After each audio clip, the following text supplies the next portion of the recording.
How's it going, everyone? Welcome back. Everyone's having a lovely day. The Bengals reportedly, according to SI.com, have narrowed their defensive coordinator position job down to two people: Patrick Graham, Al Golden. And to me, I look at this and say, well, this is easy. I hope I hope we get to choose. That'd be great. Because Patrick Graham, we'll start there. Patrick Graham, 6 years as a defensive coordinator now, 3 with the Giants, 3 with the Raiders in that time. And this is, I don't know, this one's really mind-boggling to me. I don't like, we've said this before. I don't like coming on here and just trashing players or personnel. But this one, this is an important job, right? You're trying to win a Super Bowl. You want to get the best guy. And to me, I just don't understand the Patrick Graham one. I don't understand why he's getting head coaching opportunities. I don't understand why he's getting defensive coordinator opportunities. Because, you see guys like Robert Saleh with the Jets, even the Broncos team, not the greatest of offenses, excellent defense. Saleh was the same story, excellent defense. You see guys like this playing on, not the greatest of teams, coaching well. This guy in 6 seasons, he has had 6 seasons, has produced a team where twice they finished in the top 10 in yards per game, 9th and 9th. And besides that, he's never finished top 10 takeaways, never had a top 10 rush defense, never had a top 10 pass defense. I mean, across the board, is losing in every phase of the game. So it doesn't make sense to me. I mean, you can say what you will about the Raiders, depleting their team. I mean, you are still working with, this is what's an interesting one, is what do you think about the Raiders? Because, their cornerstone is like the Bengals cornerstone and Max Crosby. And, we're going to say, hey, he's going to adopt a similar team. I mean, again, different story with the Raiders. But I don't like, because it's been 6 years. It's not been 2. It's not been 1. It's been 6 years. I don't like this idea of saying, well, it was the Giants, well, it was the Raiders, excuse. I don't like building in the excuses, because if you've had 6 years to kind of prove something, it's not happened even once, right? Not even once did he, strong side of the ball somewhere. Because the interesting thing with like the Giants, well, I was going to say it's interesting because they're bad. We'll get to that out about Al Golden, actually. The interesting thing about them being bad is, you would almost wonder if one side would skew more than the other. But if you're bad across the board, you're bad across the board. Because even if you look and say, hey, their quarterback, I'm trying to think of a way to spin it where it's not his fault.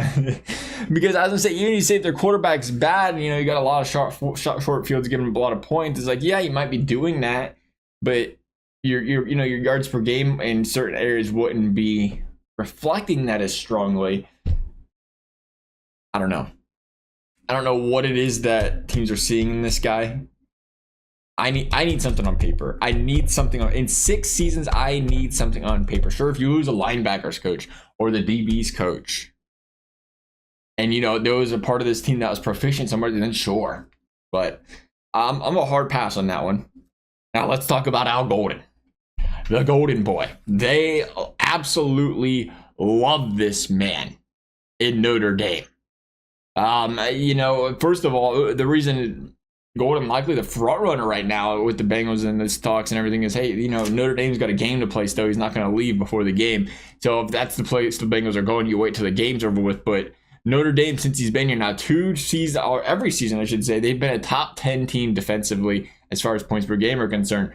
They've been outstanding, second to only Ohio State this season. They find themselves inside the top 10 in passing defense, top 5 in passing defense, top 4. The rushing defense, we should say, we're the 4th rushing defense. We've seen him across the board, stellar.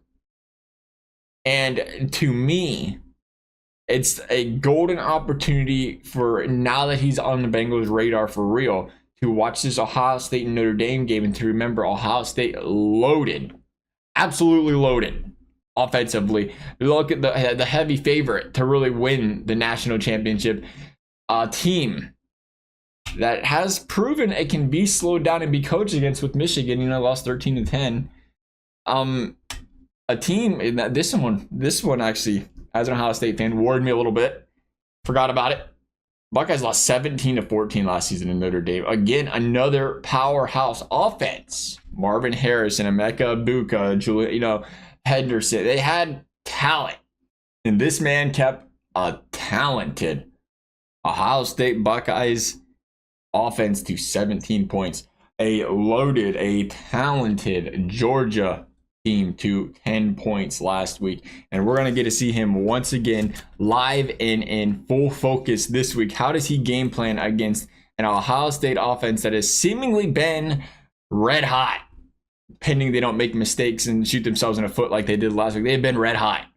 How does he game plan? I heard a lot of talk that, is he going to stay with his same schematic routine? We're going to see a lot of man-to-man, or we're going to say, okay, Buckeyes got some great receivers. We can't do that. Let's try some, let's try some over-the-top guys. Let's bracket these guys. Do we have some zone? What's his game plan to slow these guys down? Is he open to opening the book up? If the Buckeyes come out here, and this is like what I like looking for. If the Buckeyes come out here and put up 14 early or 21 early, what's the rest of the game look like? What's the second half look like? Because the good coaches, when that second half comes around, they make those adjustments. They look better in the second half than they do the first half. Something to very much keep your eyes on with this guy as a defensive coordinator going into this football game. And more importantly, I think what I like about this guy, if y'all have followed the channel for a while, appreciate you, first of all, tuning in. We ramble a lot about a lot of random things.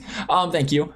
But, we've talked about the Bengals desperately need to build from within if they want to be a Super Bowl contender. You just can't build through free agency and expect that to get somewhere. You have to be able to grow and develop these young guys. These young guys have to get on the field. Something Lou Anarumo struggled with a lot was getting the young guys on the field. You got to get them on the field. You got to grow them. You got to develop them. And if you can do that, you have so much more money elsewhere to spend on positions of needs, elsewhere to upgrade the team, because now you have those guys on those entry level, those draft level contracts, saving a lot of money for 3 to 4 years because you properly drafted, developed, and here they are. If he can make that happen. And what I like about a guy like this is, that was kind of his role in a big way in college, because a bunch of college kids, a bunch of young kids. You're playing a big role in the growth and development of these guys. So to think, instead of needing these seasoned veteran, these guys that already have established themselves in a league, you need these raw players, these young talented players that come on this team, and it feels like he's proven he can be a guy that can manage that. He's proven to be a guy in the big games. He can get his defense to stand up strongly against the powerhouse of college football, and I like that. I like that a lot. Very optimistic.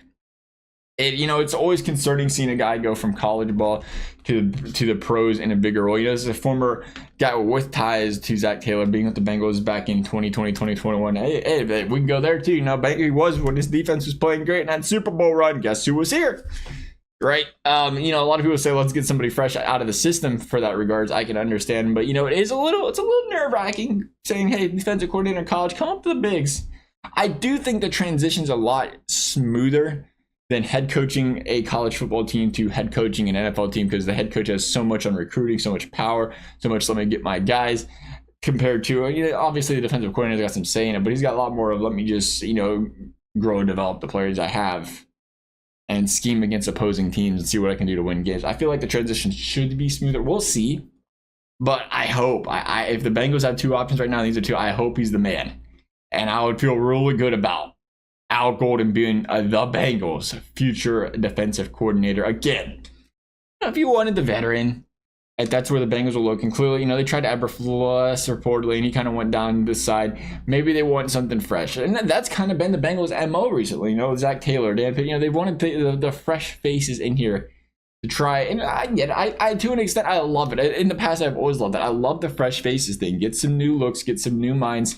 Somebody that's kind of evolving with the league that's not in, their ways of 15 years ago. The problem is, now you're looking at the Bengals and saying, well, these guys are in their prime. We got to go right now. We don't have 2 years for this guy to figure out his issues, right? We got to go now, which is why, I have leaned a little bit more towards the veteran presence and leadership, but very open-minded to Golden. I really hope whatever his future is, it's bright, but if it's, it's going to be as bright as I'd like it to be in stripes.